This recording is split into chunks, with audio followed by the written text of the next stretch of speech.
പക്ഷെ അച്ഛൻ എപ്പോഴും എൻ്റെ അടുത്ത് പോയി ചാവണം, നീ മരിക്കണം, നീ മരിച്ചാലേ എൻ്റെ ജീവിതം നന്നാവുള്ളൂ എന്നൊക്കെ പറഞ്ഞിട്ട് എപ്പോഴും പറയുമായിരുന്നു. അച്ഛൻ നല്ലപോലെ ഇടിക്കും, അടിക്കും, എപ്പോഴും കവാലക്കുറ്റിയിലൊക്കെ അടിക്കാറുണ്ട്. പിന്നെ അച്ഛൻ ഒരിക്കൽ ചുണ്ടിടിച്ച് പൊട്ടിച്ചിട്ടുണ്ട്, കൈ പിടിച്ച് തിരിക്കും. പിന്നെ കതവ് പൂട്ടിയിട്ടൊക്കെ അടിക്കും. രാത്രി 12 മണി 1 മണി ടൈമിലൊക്കെ നമ്മളെ വീട്ടിൽ നിന്ന് അടിച്ചിറക്കും. നമ്മൾ പല ദിവസങ്ങളിലും റോഡ് സൈഡിൽ നമ്മൾ കടേര വരാന്തയിലൊക്കെയാണ് നമ്മൾ കിടന്നിട്ടുള്ളത്. അങ്ങനെ ഒരുപാട് അനുഭവിച്ചിട്ടുണ്ട്. പിന്നെ അച്ഛനാണെങ്കിൽ നമ്മളെ പഠിക്കാനായിട്ടൊന്നും സമ്മതിക്കൂല, നോട്ട്സ് എല്ലാം വലിച്ചു കീറി കളയും.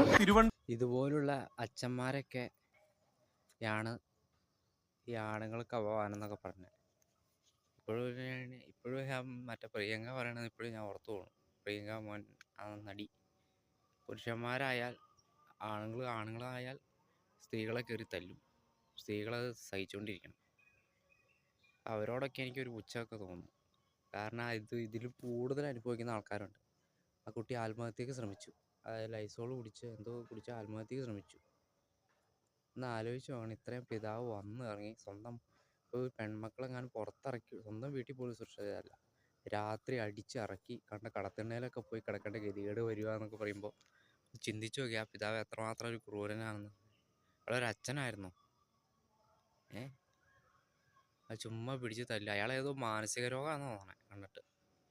എന്തോ മാനസിക രോഗമാണ് അയാൾക്കുള്ളത്.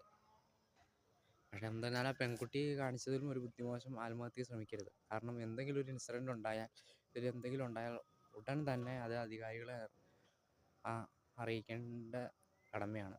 തീർച്ചയായിട്ടും അധികാരികളെ അറിയിക്കുക തന്നെ വേണം. ഇത്ര സഹിച്ചു നിൽക്കേണ്ട ആവശ്യമൊന്നുമില്ല. ഞാനിപ്പോഴും പറയുന്നു, ഈ ആണിൻ്റെ തല്ല് കൊള്ളാനല്ല പെണ്ണുങ്ങൾ.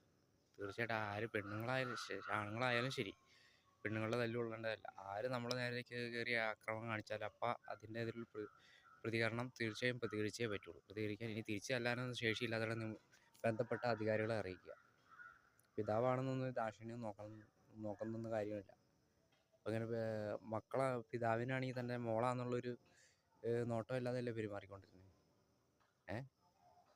എത്ര നീചമായിട്ട് സംഭവമാണെന്ന് നോക്കിയാൽ. ഒരു വീട്ടിലൊക്കെ പാതിരാത്രി ഒരു തല്ലി അവന് വീട്ടിൽ നിന്ന് ഇറക്കി വിട്ട് കടത്തിണ്ണയെ കൊണ്ടുപോയി കടത്തിണ്ണയെ കിടക്കേണ്ട ഗതികേട് വരിക എന്നൊക്കെ പറയുമ്പോൾ ഒന്ന് ആലോചിച്ച് നോക്കുക. എത്ര പെൺമക്കളുള്ള അച്ഛന്മാരൊക്കെ ആയിരിക്കും.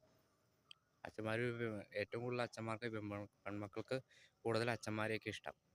പ്രത്യേകിച്ച് ശ്രദ്ധിച്ച് നോക്കിയാൽ അറിയാം. അപ്പോൾ അങ്ങനെയുള്ള ഒരു അച്ഛന്മാർക്കും അത് തിരിച്ചു പോകാതെ ആ പെൺമക്കൾ വന്നില്ലെങ്കിൽ അവരെ കൂടുതൽ ആദ്യം പിടിക്കും. ഇതൊക്കെ അങ്ങനെ ഒരു രീതിയില്ലാതെ തല്ലി ഇറക്കി ആ കടത്തിണ്ണയിലൊക്കെ പോയി കിടക്കേണ്ട ഗതികേടെന്ന് പറഞ്ഞാൽ, സത്യം പറഞ്ഞാൽ ഇയാളെ പിടിച്ചത് ശരിക്കും ജയിലിലേക്കല്ല, മാനസിക രോഗ കേന്ദ്രത്തിലേക്ക് ആദ്യം പെടേണ്ടത്. ജയിലിൽ